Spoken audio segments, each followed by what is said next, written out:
why did you decide on the American Revolution? Well, basically, when we're looking at a period to set the game in, we sort of have two goals. One is to try and find a pivotal moment in history, and the other one is somewhere that other games haven't gone. So when we thought of the American Revolution, it's obviously a big deal, not just for Americans, but essentially it's a European conflict until the end of it. It's obviously the birth of America. It's the debt incurred by the French leads directly to the French Revolution. The British joke was it's a civil war fought on foreign soil. So we thought this is a big moment in history, and it's it's a period in time that other games haven't tackled. Cool. So obviously you've added new climbing and new combat mechanics. What other kind of new mechanics have you introduced into this game? So really it's a complete rebuild. We started in January 2010 and our goal was to rebuild everything from the ground up. So obviously brand new navigation, as you said, to take into account trees, cliffs, natural surfaces. The new combat is dual-handed, also sort of just structurally different in terms of how the player tactics work.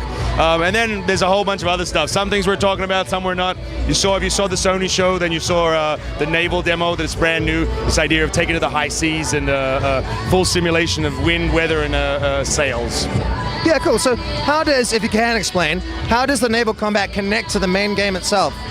Well, most things connect narratively. If you think about it, it's either about being an assassin or it's about reliving this moment in history. And a lot of stuff in this period, especially, was built around boats. It's how you got to America. Anything you imported was on a boat.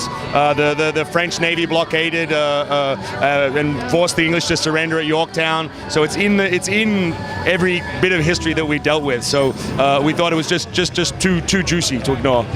So is it Connor captaining the boats? Yep, absolutely. So in story terms, it's we don't want to give too much away, but there's always, it's not the battle for the revolution, it's the battle against Templars. So you get caught up in it in all kinds of different elements of the time, and it will all be explained in the game. Will it have? Will Assassin's Creed 3 bring back multiplayer? And are there any sort of changes there to the formula which has been so successful? Yeah, absolutely. Multiplayer is here as well. It's one of the fourth demo that we brought to the show. It's still a big deal for us. We're super excited. Brand new narrative. Obviously, it's a little more evolutionary than a radical change. You build multiplayer iteratively as you work through it. But there's brand new modes like domination and a few secret ones. Hopefully, we've streamlined it, tuned it up, and hopefully people will love it. Combat in the revolutionary America is obviously it's different to what we've seen in previous Assassin's Creeds, where obviously.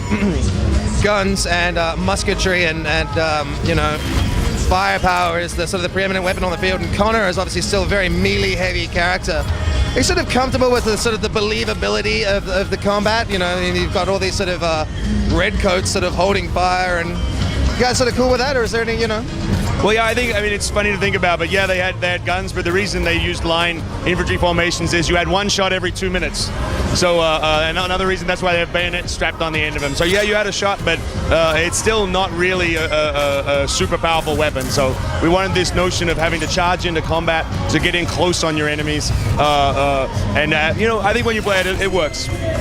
So what we've seen so far, we know that the story spans 30 years, and it looks like what we've seen so far has been sort of in the very small window immediately prior to the revolution, and then perhaps some of the revolution itself. But what we have also seen is that Connor seems to be particularly aligned with the revolutionaries. Is there, or at least all of his targets so far appear to be Templars within the British Army.